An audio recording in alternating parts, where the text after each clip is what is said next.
বোরখা ছাড়া পড়বে না, যা পুরুষ মানুষ বলবে সেটাই শুনবে, রাত্রিবেলা কেন দিনের বেলাতেও বেরোবে না, ঘরের মধ্যে থাকবে পর্দানসীন হয়ে। এখন উনি ওনার মতামতটা দিয়েছেন, এগুলো তো খুবই সাবস্ট্যান্ডার্ড কমেন্টস বলবো। পিছিয়ে নিয়ে যাও আমাদের মানে জঙ্গলে ফেলে দিচ্ছে আর কি। আমি তো আনন্দে গিয়ে কালীবাড়িতে পুজো দেবো যদি যোগীবাবু এসে আমাদের 6 মাসের বা 1 বছরের জন্য দায়িত্ব নেন, তাহলে এগুলো সব সিধে হয়ে যাবে। বুদ্ধিজীবী কারা? বুদ্ধিজীবী আমি কি? আমি তো নির্বুদ্ধিজীবী বা দুর্বুদ্ধিজীবী। না, দুর্বুদ্ধি না, আমার কোনো দুর্বুদ্ধি নেই, নির্বুদ্ধিতা আছে হয়তো, তাহলে আমরা নির্বুদ্ধিজীবী। ওগুলো বুদ্ধিজীবী, ওগুলো সব নইসেন্স, ওগুলো চটি চাটা ভিক্ষার ঝুলি নিয়ে পিছনের দরজায় দাঁড়িয়ে রয়েছে, কেউ গান করছে, কেউ নাচছে, কেউ আতেল সেজে ঘুরে বেড়াচ্ছে। তাদের শিক্ষাগত যোগ্যতা নিয়ে যথেষ্ট আছে, কতটা সমাজে তাদের আদর আছে সেটাও দেখার বিষয়। একটা সিটি অফ জয়টা এখন সিটি অফ রেপ হয়ে দাঁড়িয়েছে। বোরখা ছাড়া পড়বে না, যা পুরুষ মানুষ বলবে সেটাই শুনবে, রাত্রিবেলা কেন দিনের বেলাতেও বেরোবে না, ঘরের মধ্যে থাকবে পর্দানসীন হয়ে। এখন উনি ওনার মতামতটা দিয়েছেন, এগুলো তো খুবই সাবস্ট্যান্ডার্ড কমেন্টস বলবো। আর রাত্রিবেলা না বেরিয়ে মেয়েগুলো কী করবে? কত রকম কাজ হয় পৃথিবীতে, নার্সিং জব হয়, ডাক্তারির জব হয়, এই মেয়েটি তো ডাক্তার হবে কদিন বাদে। তা রুগীর সেবা কি সে হঠাৎ তো, আমরা যেমন অনেক 30 বছর কাজ করে শেষের দিকটা আমরা তখন একটা স্ট্যান্ডার্ড নর্মাল আওয়ার্সে ডিউটি করতে হয়, কিন্তু তার আগে অবধি আমি 2014 অবধিতেও নাইট অন কল করেছি, শিফটস করেছি, এবং আমার সঙ্গে বহু মেয়েরা ডিউটি করেছে। ঠিক আছে, সেটা নয় অন্য দেশে, এখানেও তো করতে হয়। এখানে এমার্জেন্সিতে কাজ করতে হয়, গাইনিতে কাজ করতে হয়, পুরো ওয়ার্ডটাকে নার্সদের সিস্টারদের দেখতে হয়। আর করবে না কেন? এখন তো নারী পুরুষ সমান সমান। প্রত্যেকটা মেয়ে এখন কত মেয়ে বাইক চালাচ্ছে, কত মেয়ে গাড়ি চালাচ্ছে। আমি নিজে উঠেছি 2 বার অন্তত উবারে, মহিলা আরোহী। আমার দেখে বেশ ভালো লাগলো, মেয়েটার সাহস আছে, বলুন না ডাক্তারবাবু আমি গাড়ি কিনে এই বিজনেস করছি, খুব ভালো। তো এইটা ডিসকারেজ, পিছিয়ে নিয়ে যাও আমাদের মানে জঙ্গলে ফেলে দিচ্ছে আর কি। না, মুখ্যমন্ত্রীর যেটা বক্তব্য যে সেটা হচ্ছে যে পুলিশ কি লোকের বাড়ি বাড়ি গিয়ে সকলকে মানে নিরাপত্তা দেবে? পুলিশ কত জায়গায় নিরাপত্তা দেবে? নিজেদের নিরাপত্তার দায়িত্ব নিজেরা নিচ্ছেন না কেন? এবং শুধু মমতা বন্দ্যোপাধ্যায় নয়, আরেকজন বর্ষিয়ান তৃণমূল নেতা, তিনি সাংসদ সৌগত রায়, তিনিও কিন্তু এই একই কথা বলছেন যে পুলিশ কি লোকের বাড়ি বাড়ি গিয়ে নিরাপত্তা দেবে? আর এই মুখ্যমন্ত্রীর সঙ্গে যে ভদ্রলোকের নাম করলেন, ইনি আমাদের এই পাড়া থেকে খুব ভোটে ক্যাম্পেন করতেন তখনকার দিনে। বলতো উনি টিচার মানুষ, প্রফেসর বোধহয় আশুতোষ কলেজে পড়াতেন। তো ওনার তো অনেক বয়স হয়েছে, একটা টাইম লিমিটের পরে তার কাজ করা, কথা বলা এগুলো উচিত নয় যদি না তার ব্রেনটা ঠিক থাকে। ব্রেন ঠিক আছে কিনা সেটাও দেখতে হবে। একে বলে একটা মিনি মেন্টাল স্কোর, মেন্টালটা কোন জায়গায় দাঁড়িয়ে রয়েছে। আর অবভিয়াসলি এরা সব পুরোপুরি ওই যে সব ল্যাম্প পোস্ট আর একটা পোস্ট, ল্যাম্প পোস্টের কোনো বক্তব্য তোমরা ধর্তব্যের মধ্যে আনবে না। আর মেয়েদের পিছিয়ে দেওয়ার জন্য যে প্রচেষ্টা করা দরকার সেটাই করা হয়েছে। পুলিশ নিশ্চয়ই ঘরে ঘরে গিয়ে প্রোটেকশন দেবে না। পুলিশ শুধু কিছু কিছু বাড়ির সামনে 50টা করে পুলিশ বসে থাকবে, দিবারাত্র ডিউটি দেবে, শিফটে 200 করে পুলিশ আসবে, সিকিউরিটিরা হুটার বাজিয়ে যাবে, 5টা 10টা কনভয় যাবে, ওইখানে পুলিশটা থাকবে। সাধারণ মানুষের কোনো প্রোটেকশন ছিল না, এখন আরও হবে না। আর মেয়েরা নিজেদের সুরক্ষার ব্যবস্থা নিজেদের এবার তো আস্তে আস্তে করতে হবে, কারণ জঙ্গলে থাকলে, তুমি যদি জঙ্গলে যাও, সুন্দরবনে বেড়াতে যাও, তোমাকে ভেবেচিন্তে যেতে হবে। আর তুমি যদি সত্যি গিয়ে সেরকম মরুভূমিতে থাকো, তোমাকে লাঠি সোটা, কোদাল, দাও এসব নিয়ে শুতে হবে রাত্রিবেলা, যে যদি কেউ অ্যাটাক করে তখন ইয়ে করার জন্য। আস্তে আস্তে সেই দিকেই আমরা চলে গেছি। পুলিশ সুরক্ষা দেবে না, কিন্তু পুলিশ তো ডায়েরি নিচ্ছে না, পুলিশ তো রেপ কেস রিপোর্ট করছে না। এবং কোনো কমপ্লেন করতে গেলে, আমি নিজে একটা সামান্য ব্যাপারে গেছিলাম, বেশিরভাগ পুলিশেরই ব্যবহার ভালো, আমি সেটা বলছি না, অনেক তারাও তো মানুষ, ওরা চাকরির জন্য এটা করছে, কিন্তু 2-1জন যেগুলো অ্যারোগেন্ট সেগুলোই চোখে পড়ে। তাদের মানে আকাশচুম্বী একটা অহংকার, এবং যেহেতু মাথায় নবান্নর হাত আছে, যা তা মানে ব্যবহার, এবং তাদের কোনো র্যাশনালিটি নেই। পুলিশ তো উর্দি পড়া গুন্ডা হয়ে গেছে এখন, কাজে পুলিশ সাধারণ মানুষকে কি করে প্রোটেক্ট করবে? আর তাছাড়া হ্যাঁ, একটা বেরিয়ে, এখন তুমি আমার বাড়ি থেকে বেরিয়ে ধরো একটা নির্জন রাস্তা দিয়ে হাঁটবে, কিন্তু সেখানে তো 999 ডায়াল করা, আবার একটা 911 ডায়াল করা, এই যে একটা সভ্য কান্ট্রিতে যে ডায়াল করলে পুলিশ একটা অ্যালার্ম দেয় যে ওখানে কিছু একটা হচ্ছে, সেসব ব্যবস্থা তো আমাদের নেই।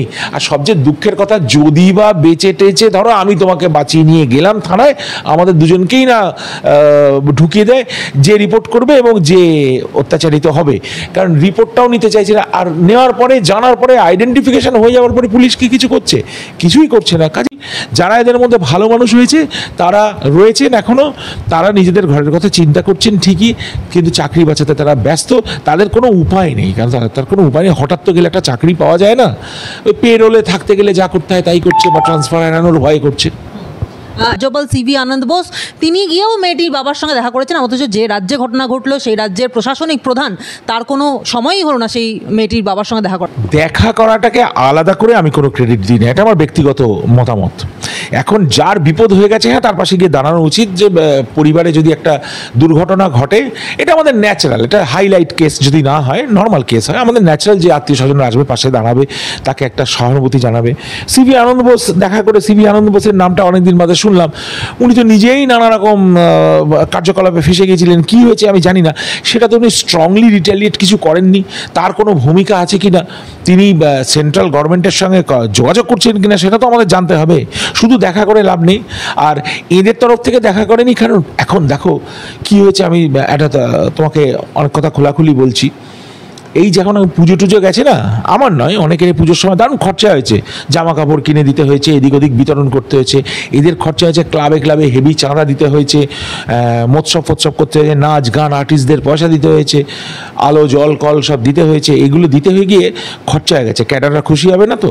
খরচা হয়ে যাওয়ার পরে পুজোর মাসের শেষের দিকে ছোটোবেলায় বাবার কাছে শুনতাম মাস কাবারে আবার পাবে। এই পুজোর মাস গেলেও এখন খুব চাপে আছি, কাজে ওই 10 লাখ টাকা 20 লাখ টাকা যে আপনার মেয়ের এটা হয়ে গেছে, এই নিন টাকাটা নিন, মুখ বন্ধ করুন, ওই টাকাটাও বোধহয় নেই। কারণ যদি বাই চান্স চেয়ে বসে যে দিন 10 লাখ টাকাটাই দিন, ওইটা তো চুরি হয়ে গেছে না। বড় বড় স্টেজ করে করে কার্নিভাল হয়ে অত্যন্ত নিম্ন রুচি নিম্ন মেধার নাচ গান করে সেগুলো খরচা হয়ে গেছে। খরচা হয়ে যাওয়ার পর এখন তার টাকাটাও নেই, তাই জন্য আর অফারও করেনি, আমার এটা মনে হয়। উত্তরপ্রদেশে আমরা দেখেছি যে যোগী রাজ্যের দাওয়াই হচ্ছে একটাই, এনকাউন্টার করে ধর্ষককে মেরে ফেলে। এবং ইতিমধ্যেই আমরা দেখতে পেয়েছি যে একটি শিশু কন্যাকে ধর্ষণ করার দায়ে একজনকে এনকাউন্টার করে মেরে ফেলা হয়েছে, এবং যোগী রাজ্যে পুলিশ এটা করেছে। সেই এনকাউন্টার দাওয়াই যদি ওয়েস্ট বেঙ্গলেও আসে, তাহলে কি আপনার মনে হয় যে এখানে ধর্ষণের মানে যে এত ধর্ষণের বাড়বড়ন্ত সেটা কমবে, বা ধর্ষক যারা তারা ভয় পাবে? কমবে তো বটেই, এক্সাম্পলারি শাস্তি দিলেই কমবে। এখানে কোনো এক্সাম্পলারি শাস্তি নেই, শাস্তি দেওয়ার উপায় নেই। জনসংখ্যা অত্যন্ত বেশি, এবং তাদের মধ্যে যেগুলো আনরুলি দুষ্টু গরু যেগুলো, সেগুলো একদম ছাড়া গরু হয়ে বেড়াচ্ছে। সেই ছাড়া গরু বা ছাড়া বাঁদর সেগুলো একদম যা তা করে বেড়াচ্ছে। তাদের বাঁদরও এসে লোকালয়তে আক্রমণ করে না। যদি তারা একটু গাছে ফলমূল থাকে, তারা এসে কখনো অ্যান্টেনা ধরে টানাটানি করবে না, লোকের বাড়িতে ঢুকবে না। তারা খেতে পাচ্ছে না বলে মানুষকে ওই পর্যায়ে নামিয়ে আনা হয়েছে এইখানে। এই বাঁদররা কি করবে, তখন এসে জামা কাপড় ধরে টানবে, তোমার টেবিলের ওপর খাবার থাকলে নিয়ে যাবে, তো পেটের দায় না।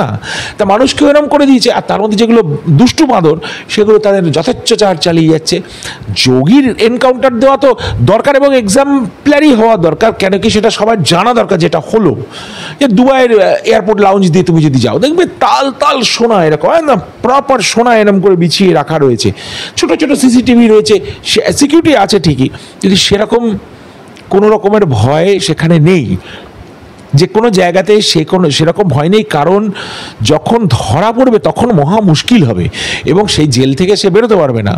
অন্যান্য সভ্য দেশে তার একটা ব্যবস্থা আছে যে ধরা পড়ে গেলে মুশকিল আছে, ওই ভয়টা এখানে কারণ নেই। আজকেই আমি গাড়ি চালিয়ে আসছিলাম, একটা 12 থেকে 14 বছরের বেশি, কখনোই সে বালকটার বয়স নয়, হেলমেট নেই, কিছু নেই, বেশ একটা বিশাল মাপ আকৃতির মানে বাড়ি কিনে এনে আমার গাড়ির সাইডে ধাক্কা মেরে, ভাগ্য ভালো নিজে ইনজিওর্ড হয়ে হাত পা মুখ ভেঙে যায়নি, কিছু যায় আসে না, যাবে স্বাস্থ্যসাথী কার্ড নিয়ে, আর চিকিৎসা না পেলেও বুঝতে পারবে না, একদম অশিক্ষিত জন্তুপুর একটা ছোট্ট, সে হেলমেট নেই, কিছু নেই, লাইসেন্স ডেফিনেটলি নেই। যদিও লাইসেন্স হয়ে থাকে তাহলে আর কি বলবো কোন দেশে আমরা বাস করছি। আমার গাড়িতে বিরাট একটা স্ক্র্যাচ মেরে দিয়ে এদিক ওদিক করে ভিড়ের মধ্যে দিয়ে জঘন্যভাবে পালিয়ে গেল। আমি তাকে ধরতেও পারলাম না, ভেবেছিলাম ঠিক আগের মোড়টায় পুলিশ আছে, পিছনের মোড়ও আছে, আমি একটু যদি ধরে একটু রেস্টুরেন্ট করে রাখতে পারি তাহলে পুলিশটাকে দিয়ে ও পালিয়ে গেল বাইক নিয়ে। এখন এইরকম হয়ে গেছে। আর এই কথাটা বলতেও বাজে লাগে, ধর্ষণ কথাটা খুব কটা হয়েছে এখন এই মুহূর্তে শুনলাম, এই মুহূর্তে 3খানা। তাহলে এটা একটা খোলামকুচি হয়ে গেছে। যেমন আগে না সিনেমা রিলিজ করতো, যে এই হলে উত্তম কুমারের একটা সিনেমা করেছে, ওই হলে একটা ছবি বিশ্বাসে রিলিজ করেছে, ওই হলে একটা সৌমিত্র, বাপরে একটা কম্পিটিশান, 3 সপ্তাহ পরপর সিনেমা দেখতে হবে। এখন এইটা হয়ে গেছে খেলা, নিম্নরুচির খেলা, নিম্নমানের খেলা। তবে হ্যাঁ, এনকাউন্টার সবসময় যে এনকাউন্টার করে আবার যদি ব্যাকফায়ার করে, উল্টো কাউকে নিরীহ লোককে মেরে ফেলা হয়, সেটা তো খুব অন্যায় হবে। কিন্তু কিছু কিছু এক্সাম্পল এরকম করা উচিত। ওকে বুলডোজার বাবা বলে ফলে লোকে হাসে, কিন্তু অ্যাটলিস্ট ওইখানে একদম জঘন্য জঙ্গল রাজ ছিল, ডাকাতদের রাজত্ব ছিল, সেটা তো উনি নামিয়ে এনেছেন, কোনো সন্দেহ নেই। আমি তো আনন্দে গিয়ে কালীবাড়িতে পুজো দেবো যদি যোগীবাবু এসে আমাদের 6 মাসের বা 1 বছরের জন্য দায়িত্ব নেন, তাহলে এগুলো সব সিধে হয়ে যাবে। হবে তো বটেই, লোকের মারের ভয় নেই, একদম লাঠৌষধি লাঠির ভয়ে বহু বড় বড় জিনিস সোজা হয়ে যায়। ও হবে, সেটা তো দূরের কথা, উল্টে প্রশ্রয় দেবে এবং তাকে ঢেকে নেবে। এটা একটা কী খেলা হয়েছে আমি জানি না, সবাই বিক্রি হয়ে গেছে নিশ্চয়ই। কারণ সে একটা মহিলা তো ওপেনলি, আমি এখনও বলি, সে বলছি না ফিঙ্গারপ্রিন্ট এক্সপার্ট বলেছে, অভিক মিত্রটাকে দেখা গেল অভিকটা একটা নাম করা ক্রিমিনাল, বাইরে আছে, হয়তো জেলে ঠিকভাবে সেইভাবে দেওয়া হয়নি। আর কী বা বলবো, যারা বড় বড় ক্রিমিনাল সেগুলো তো আস্তে আস্তে মুক্তি পেয়ে আবার ঠিক পাবলিকে মিশে যাচ্ছে। তো আমাদের দেশের আইন কনস্টিটিউশন বদলানো দরকার, নিশ্চয়ই একটা স্ট্রং হ্যান্ডসে পড়তে হবে, এবং even stronger the present regime, যে রেজিমটা রয়েছে তার চেয়েও বেশি স্ট্রং একটা কিছু হাতে পড়তে হবে, যাতে কিছু কিছু নিয়ম কানুন চেঞ্জ হয়। কারণ এটা হতে দেওয়া যেতে পারে না, যে কোনো একটা গলিতে যে কোনো একটা মেয়েকে তুলে নিয়ে যেতে পারে কিছু দুষ্কৃতী, এবং তারা বুক ফুলিয়ে পরের দিন বাইক নিয়ে ঘুরে বেড়াবে কানে দুল পরে, সেটা মেনে নেওয়া যেতে পারে না। মানে সারা শরীরে একটা অস্বস্তি দেখা দেয় এইসব খবরগুলো শোনার পর। হাড়োয়াতে এক পুলিশ কর্মীর মেয়েকে ডেকে নিয়ে যাওয়া হয় রিলস বানানোর জন্য, এবং সেখানে গিয়ে তাকে ধর্ষণ করা হয়, এবং ধর্ষণে অভিযুক্ত বাবা ছেলেকে গ্রেফতার করা হয়েছে। তো ব্যাপারটা এইরকম হচ্ছে যে পুলিশের মেয়ের চিন্তা এখন করতেই হবে, কারণ তার মেয়ে লড়াই করে বড় হতে গেলেও তাদেরকে ধর্ষণের শিকার হতে হচ্ছে, লালসার শিকার হতে হচ্ছে। কার্মা, এগুলো হচ্ছে কার্মা। যে পুলিশ বলেছিল সেটা একটা ডাহা ইডিয়েট। আর পুলিশরা সেলফ ডিফেন্স কী শিখেছে আমি জানি না। পুলিশ ট্রেনিং একাডেমি স্কুলেতে আমার এক বন্ধু আসতেন এখানে, তিনি ট্রেনিং নিতেন, জোরদার ট্রেনিং হতো, আজকে থেকে 30 বছর আগে জোরদার ট্রেনিং হতো। এখন তো এদের দেখে মনে হয় না, সব নেতিয়ে পড়েছে চেহারা দেখি, তো মনে হয় 100 গজ দৌড়তে পারবে বলে মনে হয়। বেশিরভাগেরই হার্ট অ্যাটাক হয়ে যাবে একটা 200 মিটারে স্প্রিন্ট করতে গেলে। 100 মিটার স্প্রিন্ট করলে সব অর্ধেক লোক এমনিতেই মুখ থুবড়ে পড়বে। তো ওদের বেস্ট হচ্ছে নিষ্ক্রিয় হয়ে দাঁড়িয়ে দেখা, যা হচ্ছে হোক, ওরা মাইনেটা নিয়ে চলে যাবে। ট্রান্সফার না হলেই দেখলো চেটে বা দলদাস হয়ে চটি চেটে যতদূর যাওয়া যায়, যতটা ইয়ে করা যায়। আর যেদিন মেয়েদের হবে সেদিন কপাল চাপড়াবে, কি বলবে, আর তো কোনো মুখও থাকছে না। না, এই কথা বলার পরে তো তাদের আর কোনো মুখ থাকছে না, এবং সেইখানে নিয়ে গিয়ে রিলস বানাতে নিয়ে গেছে, হয়ে গেছে যা সমাজের টোটাল জিনিসটারই একটু অবক্ষয় হয়ে গেছে। আমাদের অনেকটা পিছিয়ে গিয়ে না, সব স্বামীজিদের একত্র করে রামকৃষ্ণ মিশন, ভারত সেবাশ্রম সংঘ, যেখানে সুশিক্ষা হয়, বা বুদ্ধিস্টদের ডেকে সুন্দর শিক্ষা দেওয়া, টিচার্সদের আলাদাভাবে ট্রেন করা, মার্শাল আর্টসে ট্রেন করা, এবং সমস্ত যারা রাস্তায় গাড়ি চালিয়ে, বাইক চালিয়ে, বাস চালিয়ে ঘুরে বেড়াচ্ছে তাদের একটা ট্রেনিং দেওয়ার, মানে একটা কঠিন একটা ডিসিপ্লিনের মধ্যে বাঁধার সময় হয়ে গেছে। সেটা করা যায় না তা নয়। লোকে ভাবছে কি করবেন আপনি এখানে, এরকমই চলবে না, চলবে না। একটা পাওয়ারফুল লোক দরকার, যে বলবে এটা চলবে না, সেখানে যাবে। 6 মাসের মধ্যে কলকাতার ট্রাফিক অন্যরকম হয়ে যাবে, 6 মাসের মধ্যে ওয়েস্ট বেঙ্গল অন্যরকম হয়ে যাবে, কয়েক বছরের মধ্যে সারা ভারতবর্ষের ছবি বদলে যাবে। অন্যান্য দিকে বদলে গেছে, কিন্তু বিলিভ মি, সব বন্ধুদের সঙ্গে আমি কথা বলেছি, হায়দ্রাবাদ, পুনা, বম্বে, দিল্লি, আহমেদাবাদ, চেন্নাই, এসব শহর অনেক এগিয়ে আছে। এবং পন্ডিচেরিতেও রিসেন্টলি এক বন্ধুর সঙ্গে কথা বলছিলাম, অত্যন্ত সুখে সমৃদ্ধিতে লোকে আছে। এইরকম জিনিস হতেই পারে, মানুষের মধ্যে জন্তু লুকিয়ে আছে। ডক্টর জেকিল অ্যান্ড মিস্টার হাইডের গল্প তখনকার দিনে লেখা হয়েছিল, এখনও হয়, আছে নিশ্চয়ই, কিন্তু সেগুলোকে ধরে সাবধান করে দিতে হবে, যাতে তুমি এটা সামাজিকভাবে করে যেতে পারো না। একটাকে পিঠের চামড়া তুলে দিলেই হবে। আমি বারবার বললো তপন সিংহ মহাশয়ের ওই সিনেমাটা সবাই দেখো, ওই সিনেমাটার নাম ভুলে গেলাম, যেটা সৌমিত্রবাবু করেছিলেন, যে করি না মাস্টারমশাই, আপনি দেখেননি, লাস্টের দিকে গুন্ডাকে, বৃদ্ধ মাস্টারমশাই, তার মেয়েকে অ্যাসিড বাল ছোড়া হয়েছে, মেয়ের ওই অবস্থা, সমাজে তাদের অ্যাকচুয়ালি মৃত্যু হলেই ভালো হয়। গিয়ে লাঠি দিয়ে এমন মার মেরেছিল না, সিধে করে দিয়েছে। তপন সিনহার সিনেমা গুগল করলেই বুঝতে পেরে যাবে, তপন সিংহ মহাশয় তো সুন্দর সুন্দর সিনেমা করতেন, ওইটা দেখা উচিত। এবং আমরা মনে হয় সবাই মিলে একদম, যেরকম মা দুর্গার পুজো করি, মুখে বললেই হলো না মহিষাসুর মূর্তি, তুমি আমি সবাই মিলে একদম খড়গ হস্তে এটাকে ঝাঁপিয়ে পড়া, আমাদের নিজের ব্যবস্থা ব্যবস্থা নিজেদেরই করতে হবে, নিজেদের ব্যবস্থা নিজেদের করতে হবে। তোমাকে 10টা লোক মিলে যদি শারীরিকভাবে আক্রমণ করে তোমাকেই ব্যবস্থা নিতে হবে। সেখানে তুমি যদি ছুরি গুলি নানচাকু চালাও বা লাঠি নিয়ে ঘোরো, লাঠি শেখো, লাঠি খেলা শেখো, নানচাকু রাখো পকেটে, পেপার স্প্রে তো বললামই, এরকম নিজের ডিভাইস বের করে যদি মারো আমি সম্পূর্ণ তোমার সঙ্গে আছি, নিশ্চয়ই সাপোর্ট পাবে। এবং লোকজনকে বেরিয়ে গিয়ে যোগীজির মতো লোক তো এখন এখানে আসবে না চট করে, হ্যাঁ, লোকজনকে যেখানে যেখানে হচ্ছে তাদেরই ব্যবস্থা নিয়ে পিটিয়ে একদম পেস্ট করে দিতে হবে, যাতে ভয়তে এইসব কাজগুলো লোকে না করে। আজকে আমাদের মুখ্যমন্ত্রী যে কথাটা বলেছেন যে রাত্রিবেলায় 12:30-12টার সময় কেন মেয়েরা বাইরে বেরোবে, রাত্রে মেয়েদের বেরোনো উচিত নয়, এই ধরনের কথাই কিন্তু তিনি তিলোত্তমার সময়েও বলেছিলেন যে রাত্রিবেলায় মেয়েদের বাইরে বেরোনো উচিত না। আমার প্রশ্নটা এইখানে না, প্রশ্নটা হচ্ছে যে আজকে যদি এটা মুখ্যমন্ত্রী না বলে অন্য কোনো দলের অন্য কোনো কেউ বলতেন, তাহলে আজকে এই যে সমস্ত সো কল্ড কোট আনকোট বুদ্ধিজীবীরা রয়েছেন তারা কি চুপ করে ঘরে মুখ লুকিয়ে বসে থাকতেন, নাকি হাতে ক্যান্ডেল নিয়ে বেরিয়ে পড়তেন মিছিল করতে?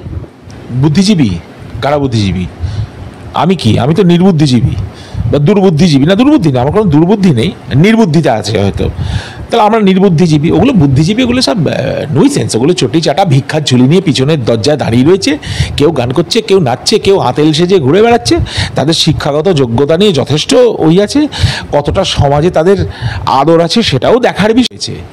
এখন বুদ্ধিজীবীর মধ্যে যারা পড়ে বা যারা পড়ে না সেটা তোমরা বিচার করবে, সমাজ বিচার করবে।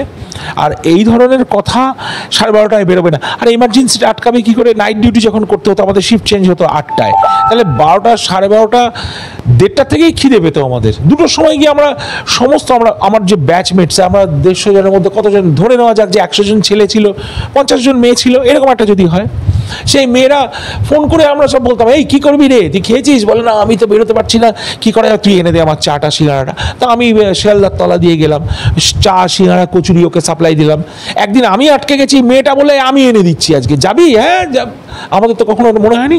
দুটো মেয়ে চলে গেল শিয়ালদায় রাত্রির 2:30টার সময়, কচুরি জিলিপি সিঙ্গাড়া যা যা পাওয়া যেত, ভুলেও গেছি কী খেতাম, অত্যন্ত সুখাদ্য নিয়ে, চা নিয়ে, স্যালাইনের বোতলে চা নিয়ে চলে আসলো। সেদিন আমি বেরোতে পারিনি, ওরা বেরিয়ে এসলো। কখনো তো শুনিনি কাউকে একটা কুরুচিকর মন্তব্যকেও শুনেছে বলে আমি শুনিনি। এরই মধ্যে তৃণমূলের মুখপাত্র কুণাল ঘোষ তিনি এক বিজয় সম্মেলনীতে যোগ দিতে যান এবং সেখানে গিয়ে অন্যান্য সমস্ত দল মানে সিপিএম, কংগ্রেস, বিজেপি এদেরকে ডাকিনি, যোগিনী, হাঁকিনি, শাঁখিনি এদের সঙ্গে তুলনা করলেন এবং মুখ্যমন্ত্রীকে তুলনা করলেন যে তাকে অনেকেই মা দুর্গা বলতে পারেন, তাকে অনেক রূপের সঙ্গে তুলনা করা যায়, তিনি এবার মা লক্ষ্মীর সঙ্গে তুলনা করলেন। কারণ মুখ্যমন্ত্রী সম্প্রীতি, সমৃদ্ধি, সুরুচি এই সব কিছুর নাকি প্রতীক। আপনার কি তাই মনে হয়? ধর্ষণের প্রতীক, অবিচারের প্রতীক, ডিএ না দেওয়ার প্রতীক, লোককে পেটানোর প্রতীক। এখন মিছিমিছি মুখ খারাপ করবো না, পুরাণে কোরআনে 1000টা রাক্ষস, 1000টা রাক্ষসীর নাম লেখা রয়েছে, তার থেকে আমরা কিছু শিখেছি, কিছু শিখিনি, আমি নামটাম বলবো না। তবে এই দেখো কথা, এই কথাগুলো সবই খুব বেদনাদায়ক কথা। এই জানি আমরা আলোচনা করছি, বলছি না, একটা অত্যন্ত নোংরা শব্দকে বারবার আমাদের নিয়ে আলোচনা করতে হচ্ছে। তবু যাই হোক, ইভিনিংয়ে একটু ভালো সুন্দর চা খাবো, সিঙ্গারা খাবো, আশা করি ইন্টারভিউ দিতে বসেছিলাম। এই লাস্ট নামটা বলে তুমি একদম ইন্টারভিউ মেজাজটাই নষ্ট করে দিলে। এই নামটা নিয়ে আমাকে আর কোনো প্রশ্ন করো না, আমি একে নিয়ে কিছু বলতে, মানে is a big Joker actually. হাসির খোরাক হতে পারে একে নিয়ে, এর কথা বলো কেন মিডিয়াতে এত ঘুরে? আর লোকটা কে? হুইজি এই লোকটা কে? কি তার ব্যাপার? মুখপাত্র, এ পাত্র সব সবার মুখ। আমার মুখপাত্র সিম্বা কি সুন্দর ঘুমোচ্ছে, ছবিটা তোমাদের দেখাতে পারলাম না, দর্শকদের ক্যামেরাম্যান যদি পারে একটু দেখিয়ে দিই, কি সুন্দর আমার মুখপাত্র ছাতে গিয়ে চেঁচিয়ে আসে। ও খাবে দাবে, ল্যাজ নাড়বে, ঠিক আছে, আর ওকে নিয়ে তো পড়াশোনা করতে বসানো যাবে না, আর সমাজের চিত্রটাও তো ও এঁকে দেবে না। এই কি যাকে তাকে মুখপাত্র, অবশ্য যেরকম দল সেরকমই মুখপাত্র, সেরকমই ফিতে কাটতে গেছেন। আর মা লক্ষ্মী টালক্ষ্মীর অবমাননা আমি বাবা দেখেছি। উপোস করে, সারাদিন উপোস করে মা খিচুড়ি ভোগ রান্না করতেন, বাবা উপোস করে থাকতেন, পুজো হতো। পরবর্তীকালে আমার স্ত্রী সারাদিন উপোস করে এই রান্না করতেন। লিভারপুলে আমাদের বাড়িতে প্রচুর লোকজন আসতেন, লক্ষ্মী পুজো করতাম। এসবের সঙ্গে হঠাৎ এইটা বলেও তুমি খুব খারাপ, সুরটাই কেটে গেল। একটা ভালো মেজাজ ছিলাম, আমি তো শিল্পী মানুষ, তো এ কী হলো জানো তো, সে মানে সুরটা নড়ে গেল। বাজে নাম বা নিও না, সুন্দর, অবশ্য আলোচনাটাই খারাপ, সেখানে তুমি কি করে সেখানে একটা কাব্য বা সেখানে একটা সুরের সৃষ্টি করবে, কিন্তু সবাইকে অত পাত্তা দেওয়ারও দরকার নেই। আমার মনে হয় টু মাচ অফ পাবলিসিটি হয়ে গেছে, but it is high time we should get rid of them. এই রেজিমটা চেঞ্জ হবে এবং তার জন্য সবাই একসঙ্গে পথে নেমে ভোট অবধি গিয়ে সংঘবদ্ধভাবে চিৎকার চেঁচামেচি করার কোনো লাভ নেই, এটার কোনো সলিউশন নেই। তুমি আমাকে 10টা গালাগাল দিলে, আমি দিলাম 12টা, তুমি আবার দিলে 15টা, আমি দিলাম, সব দিয়ে কাজ করে এই জঞ্জালটাকে সাফ করতে হবে। সিটি অফ রেপ থেকে আবার city of joy, city of কালচারে ফিরিয়ে আনতে হবে, এটা আমাদের করতেই হবে। এখন একটু গানের কথা, আমি তো গানটাই ভালোবাসি, গানটা নিয়েই থাকি, চারিদিকে আমার গান ছড়িয়ে। এই যেটা তোমায় বললাম না যে তুমি মেজাজটা খারাপ করে দিলে, ওইটা হচ্ছে কি, শশীকান্ত, অবশ্য তুমি শশীকান্ত না, তোমায় কি বলি নামটা মনে, শশীকান্ত, তুমি দেখছি আসরটাকে করলে মাটি। সবে ভেবেছিলাম একটু সুন্দর ওই সুরে থাকবো, তুমি আসরটাকেই করলে মাটি, শশীকান্ত। এবং এই যে অপরাধগুলো একের পর এক প্রতিদিন ঘটে যাচ্ছে, মানে দুদিন অন্তর অন্তর, আজকে আমাদের তিলোত্তমা আজ অবধি সঠিকভাবে বিচার পেয়ে উঠতে পারলো না, তার আগেই অপরাজিতার ঘটনা ঘটে গেল। তো এই যে একের পর এক ঘটনা ঘটে যাচ্ছে এবং অপরাধীরা মানে আরামসে ছাড়া পেয়ে যাচ্ছে, তো এই অপরাধীদের লাগামটা কে ধরবে? যে পুলিশি ব্যবস্থার যে একটা কালো দিক, যে পুলিশ যে একেবারেই কোনো কাজের নয়, এই বিষয়টা কে বলবে? মানে কে রাজাকে বলবে যে রাজা তোর কাপড় কোথায়? এখন ব্যাপারটা হচ্ছে বিরোধী দলকেই বলতে হবে। আমি মানে প্রচণ্ড মন থেকে আশা করি যে বিরোধী দল একজোট হয়ে সংঘবদ্ধ হয়ে লড়বে। এখন অবধি সেরকম সিমটম সাইন দেখতে পাচ্ছি না। আমার মনে হচ্ছে একটু খাপছাড়া অ্যাটাক হয়ে যাচ্ছে। যেমন ফুটবলে যেমন একটা পেলে নিয়ে তুমি জিততে পারবে না ওয়ার্ল্ড কাপ, যদি কেউ ভেবে থাকে যে পেলে ম্যারাডোনা ওয়ার্ল্ড কাপ দিচ্ছিল, তা নয়। ওইগুলো তুমি যদি ফলো করো, যে টিম যখন জিনেদিন জিদান খেলেছে ঠিক আছে, কিন্তু তার পিছনে 5টা-6টা ইকুয়ালি ওই রকম ব্রিলিয়ান্সের প্লেয়ার ছিল, একজনের নাম বেশি হয়। হ্যাঁ, একটা উত্তম কুমারকে দিয়ে সিনেমা চালানো যায় না, তার পিছনে পরিচালক, গান, সুর, মেজাজ সব কিছু থাকে। তা সেইটা এখানে এদের করতে হবে, ওই আন্দাজে গেঁথে নিতে হবে সব বিরোধী দলনেতাকে একসঙ্গে বসে। এর সেন্ট্রালের কাছে আবেদন জানাতে হবে যে আপনারা এবার আমাদের জন্য কিছু করুন। এবং আমারও আশ্চর্য লাগছে, আমি অবশ্য এখনো সুযোগ পাইনি, কিন্তু আমি অ্যাপিল রেখেছি বিরোধী দল নেতাদের কাছে যে আপনারা সবাই বসুন, দয়া করে আমাকে যেচে নিমন্ত্রণ নিয়েছি আর কি। কাছে প্রচুর একটা স্ট্র্যাটেজি, আমি তো একটা স্ট্র্যাটেজিতে বিশ্বাস করি, আমি অ্যানাস্থেটিস্ট, আমি স্ট্র্যাটেজিতে বিশ্বাস করি, পুরো আর্মি টাইপ স্ট্র্যাটেজি। ওই স্ট্র্যাটেজিসগুলো করা আছে এবং আমার বন্ধুরা যারা রাতের পর রাত চিন্তা করে বিদেশে থাকেন, তাদের ছোট করার কোনো মানে হয় না। অনেকে ভট করে উড়িয়ে দেবেন যে ওরা বাইরে থাকে কি বলবে, না না না, দে আর থিঙ্কিং অ্যাবাউট আস। আজকে আমি ইংল্যান্ডের সুখ স্বাচ্ছন্দ্য, আমার বাড়ির ছবি দেখলে তুমি নার্ভাস হয়ে যাবে, কোন বাড়িতে এসে আবার এসে উঠেছি, আমি সব ছেড়ে দিয়ে চলে এসেছি। একটা কারণ তো আছে, সেখানে খুব হতাশ হয়ে যাব যদি আমরা সবাই মিলে এটা কিছু করতে না পারি। তবে সেন্ট্রাল গভর্নমেন্ট সেটা চান কি না সেটাও তো আমি জানি না। এখন বাইরের চাপ প্রচুর রয়েছে, পলিটিক্সের চাপ রয়েছে, আফগান নিয়ে চাপ রয়েছে, পাকিস্তান নিয়ে চাপ রয়েছে, চায়না, রাশিয়া নিয়ে চাপ নেই, আমেরিকা, এগুলো নিয়ে তো চাপ রয়েছে। পাশে আমাদের সবচেয়ে ভালো মিষ্টি প্রতিবেশী হচ্ছে বাংলাদেশ। হ্যাঁ, আমাদের দেশ তো আমাদের পারলে আজকে রাত্রে পেট্রোল ঢেলে আগুন জ্বালিয়ে দেয়। ওই লোকগুলো কতগুলো ইডিয়েট রাস্তায় যেতে যেতে বলছিল না 3 দিনে কলকাতা দখল করে নেবো, ওরম মাতাল বেতাল ইডিয়েটসগুলো ভর্তি না, কিন্তু এগুলো খুব ডেঞ্জারাস ইডিয়েটস। এগুলো কথা বলতে পারে না, হাঁপাচ্ছে, এতদিন হয়তো সে চাচার হয়তো পৌঁছে গেছে 72টা হুডের দেশে, সে হয়তো বেঁচেও নেই, কিন্তু ওরা তো এইগুলো ছড়িয়ে দিয়ে যায় না।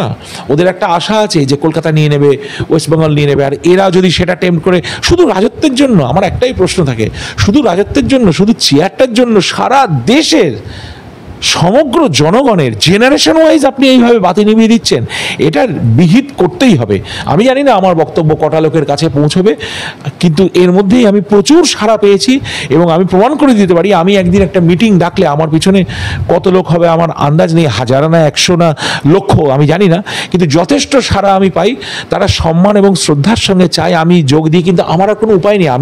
আমার তো একটা লিমিটেশন আছে, আমাকে যদি ডেকে ইউজ না করে তো আমি আমার অ্যামিউনিশনটা নিয়ে তো রাস্তায় ব্ল্যাঙ্ক ফায়ার করতে পারবো না। এটা একটা কিছু ব্যবস্থা হবে, সেই সময়ের দিকে এগোচ্ছে, আমরা একটা কিছু ড্রাস্টিক স্টেপ নেব এবং সেন্ট্রাল গভর্নমেন্ট নেবে। আমার মনে হয়, আমার ভীষণ ভরসা আছে নরেন্দ্র দামোদর মোদিজির ওপরে এবং আমার ভরসা আছে সেন্ট্রাল ক্যাবিনেট মিনিস্ট্রির ওপরে। ওরাও এটা দেখছে, খবর নিশ্চয়ই পৌঁছচ্ছে। তবে ওই মানে সব ট্র্যাক্সগুলো লে করা হয়েছে, একটা আগুন জ্বালানোর দরকার যে না, উই টেক দ্য অ্যাকশন। যেমন কাশ্মীর হয়েছে, যেভাবে আমাদের অপারেশন সিন্দুর হয়েছে, যেভাবে কার্গিল হয়েছিল, ওই জিনিসগুলো একটা তো মানে একটা ইগনিশন হয়েছে, ওই ইগনিশনটার জন্য আমরা মনে হয় বসে আছি, একদম বারুদের উপরেই বসে আছি, দেশলাইটা জ্বলার অপেক্ষা। কার হাত দিয়ে সেটা জ্বলবে সেটা দেশমাতা ওয়েট করে রয়েছেন আমাদের। ভারত মাতা কি জয় বলে আমরা নারা লাগাই, তো এখন ভারত মাতা কি জয় কীভাবে কে কোথা দিয়ে করে সেটা দেখার আছে। তাই আমি তার মধ্যে আছি, যদি প্রদীপ জ্বালাতে একটা দেশলাই লাগে, আমি একটা দেশলাই আছি। একটু আগে আপনি একটা কথা বলছিলেন ডাক্তারবাবু, যে যদি কোনোভাবে একটা ইনসিডেন্ট হয়, সেখানে আপনি ইনসিডেন্টে ইনজিওর্ড বা মানে যে মেয়েটি নির্যাতিতা হলো তাকে নিয়ে আপনি যদি একজন মানে থানায় যান, থানায় গিয়ে রিপোর্ট করতে যান, হয়তো আপনি দেখতে পাবেন যে সেই আপনাকে এবং সেই ইনজিওর্ড মেয়েটি, তাদের দুজনকেই ফাঁসিয়ে দেওয়া হলো, এরকম একটা কথা আপনি একটু আগে বলছিলেন। এবং আমাদের মুখ্যমন্ত্রী রিসেন্টলি যে কথাটা বলেছেন যে রাত্রিবেলায় মেয়েরা 12:30টার পরে বেরোবে কেন, এই যে দুটো বিষয়কে যদি আমরা পাঞ্চ করি, তাহলে সেক্ষেত্রে একটা ভয়ঙ্কর কথা কিন্তু সামনের দিকে উঠে আসছে, একটা ভয়ঙ্কর বিষয় সামনে এগিয়ে আসছে চোখের সামনে, সেটা হচ্ছে অপরাধীদেরকে ফ্রি হ্যান্ড দিয়ে দেওয়া। তো মুখ্যমন্ত্রীর এই বক্তব্য কি পরোক্ষে অপরাধীদেরকে ফ্রি হ্যান্ড দেওয়াই হলো? একদম ফ্রি হ্যান্ড দেওয়া আছে, সেটা দেখতে পাচ্ছি। এবং আমরা তো এখন তো আমি একটু পলিটিক্স নিয়ে চর্চা করছি, আলোচনা করছি, তোমাদের সঙ্গে কথা বলে আমার কিছুটা জ্ঞান বাড়ছে। তোমরাও 10 জায়গায় ঘুরছো, যথেষ্ট রিস্ক নিয়ে এদিক ওদিক যাচ্ছ, ক্যামেরা নিয়ে দৌড়চ্ছ ছবিটা তোলার জন্য, সেটাতে যথেষ্ট উপকৃত হচ্ছে জনগণ। ভেতরে ভেতরে এই যে চেতনাটা জাগছে, কিন্তু এই ফ্রি হ্যান্ড তো দেওয়া রয়েছে না। আজকে 10 বছর ধরে সেই আমি নামগুলো বলে আর ওই করতে চাই না, নিজেকে কন্ট্রোভার্সিতেও জড়াতে চাই না, দুম করে একটা ফালতু কন্ট্রোভার্সি করে লাভ নেই। I want to be free, আমি ফ্রি থাকতে চাই দেশের সেবার জন্য। আমি জানি এক সময় ডাক পাবো, একটা আশা আসবে, তখন আমি বেরিয়ে পড়বো। ও তো মানে পুলিশের সর্বোচ্চ লেভেল থেকে আরম্ভ করে আধিকারিকদের সর্বোচ্চ লেভেল থেকে নিম্নতম লেভেল অবধি ফ্রি হ্যান্ড দেওয়া রয়েছে। এখানে দাঁড়িয়ে লোকে আপনার ধর্মটা পুয়োর, আমাকে দাওয়াত দিচ্ছি, আমার কাছে আসুন, আমার ধর্মে এসে আপনি দীক্ষিত হন, আপনি ভালো থাকবেন, এটা একটা কাইন্ড অফ থ্রেট, একটা সুইট থ্রেট। আর বাকি একটা অসভ্য জন্তু ওখানে কে বলেছিল কেটে ভাসিয়ে দেবো হিন্দুদের। হ্যাঁ, এখন ব্যাপারটা হচ্ছে যে আমি ওকে ওইটা বলতে চাই না, যদি ক্ষমতা থাকে এসে আমার সঙ্গে দাঁড়াও, তো একা 1 to 1 দাঁড়াও, দেখি না তোমার কি জোর। সব তো ভিড় আর মব লিঞ্চ করে ওরা বেঁচে থাকে। ওরা যে কোনো লিঞ্চিং একটা মব পাঠিয়ে দেয়, একজন লিঞ্চড হয়ে গেল, বিচারই পাবে না। ফ্রি হ্যান্ড তো দেওয়া রয়েছে, পুলিশকে দেওয়া রয়েছে, একে দেওয়া রয়েছে, ওকে দেওয়া রয়েছে, সব জায়গায় ফ্রি হ্যান্ড দিতে দিতে হয়েছে কি বিক্রি হয়ে গেছে। এবার এখন এদের ঘরে যখন যতদিন না আগুনটা লাগছে ততদিন এরা বুঝতে পারবে না। তবে এদের তো প্রচণ্ড সিকিউরিটি থাকে, সঙ্গে হুটার বাজিয়ে গাড়ি ফাড়ি কমান্ডো ফমান্ডো সব থাকে। তা ওকে বোধ হয় প্রায় মানে কলার টলার ধরে পাঁচা কলা করে জঘন্যভাবে ধাক্কা মেরে তুলে নিয়ে চলে গেল, সিকিউরিটিও বাঁচাতে পারলো না। কাজে সিকিউরিটির লাভ নেই, ওটা অবশ্য কোল্ড ব্যাপার হয়েছে। মানে জেলে ঢুকলে অ্যাটলিস্ট লাঠির বাড়ি তলোয়ারের বাড়ি খেতে হবে না। রাস্তায় যে কোনো মেয়ে, যে কোনো ছেলে, যে কোনো সময় এক্সপোজড। আমি আজকে গাড়ি চালাতে গিয়েও আজকে দেখলাম যে রাস্তায় উই আর অল এক্সপোজড। আর ফিরে গিয়ে মামলা টামলা দূরের কথা, আর এমার্জেন্সি বাটন তো কিছু নেই, আমাদের তো এমার্জেন্সি বাটন কিছু নেই। এই মুহূর্তে যদি একটা ঘরে কিছু দুর্ঘটনা ঘটে, তুমিও জানো না কি করবো, আমিও জানো না, যিনি ক্যামেরাম্যান তিনিও জানেন না। আমাদের হাতে তো এমন কোনো বোতাম নেই যে যেটা টিপে আমরা আকর্ষণ করতে পারি যেখানে একটা কিছু ড্রেডফুল সিচুয়েশন হয়েছে। সেইটা যতদিন না আসবে, সেটাতে যতদিন না আমরা শিক্ষিত হবো, ততদিন ওইভাবেই আমরা বেঁচে থাকবো। আলো না থাকলেও সেখানে আমরা ভাববো যে এখানে চুরি করা যায়, এখানে ধর্ষণ করা যায়। ভাবা যায় না তো এটা। এই কদিনের মধ্যে 3টে ধর্ষণ হয়ে গেল, তো একটা সিটি অফ জয়টা এখন সিটি অফ রেপ হয়ে দাঁড়িয়েছে।